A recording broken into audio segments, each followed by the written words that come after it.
HalleluYah Scriptures, Bereshith, Genesis, chapter 14.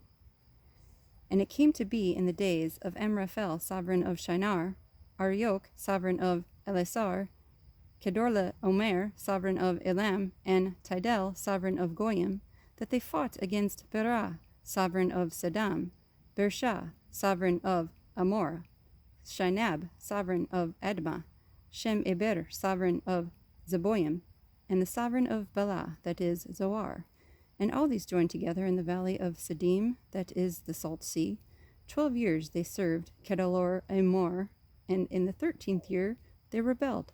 And in the 14th year Kedorlaomer and the sovereigns that were with him came and smote the Rephaim, and Ashtaroth, Karnaim, and the Zuzim, and Ham, and the Eamites in Shaveh Kirathaim, and the Horites in their mountain of Seir, as far as El Paran, which is by the wilderness. And they turned back and came to En Mishpat, that is Kadesh, and smote all the country of the Amalekites, and also the Amorites, who dwelt in Hatzetzen Tamar.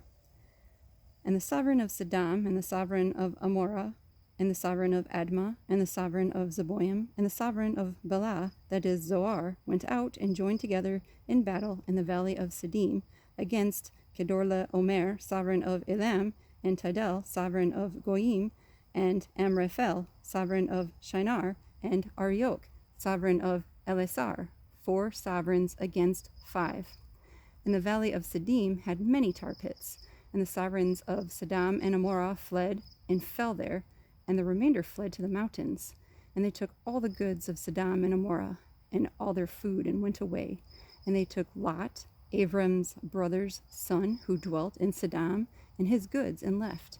And one who had escaped came and informed Abram the Hebrew, for he dwelt by the terebinth trees of Mamre, the Amorite, brother of Eshcol, and brother of Aner, and they had a covenant with Abram. And when Abram heard that his brother was taken captive, he armed his 318 trained servants who were born in his own house, and went in pursuit as far as Dan. And he and his servants divided against them by night, and smote them, and pursued them as far as Hobah, which is on the left of Demesek. So he brought back all the goods, and also brought back his brother Lot, and his goods, as well as the women and the people. And after his return from the defeat of Kedorlaomer, and the sovereigns who were with him, the sovereign of Sedam came out to meet him at the valley of Sheveh, that is the sovereign's valley.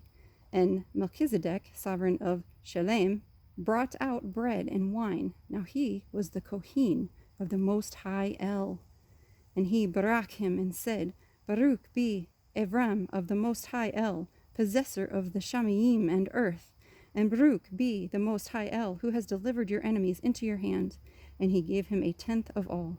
And the sovereign of Sedam said to Abram, Give me the people, and take the goods for yourself. But Abram said to the sovereign of Sedam, I have lifted my hand to Yahuah, the Most High El, the possessor of the Shamayim and earth, not to take a thread or a sandal strap or whatever is yours, lest you should say, I have made Abram rich, except only what the young men have eaten, and the portion of the men who went with me, Aner, Eshcol, and Mamre.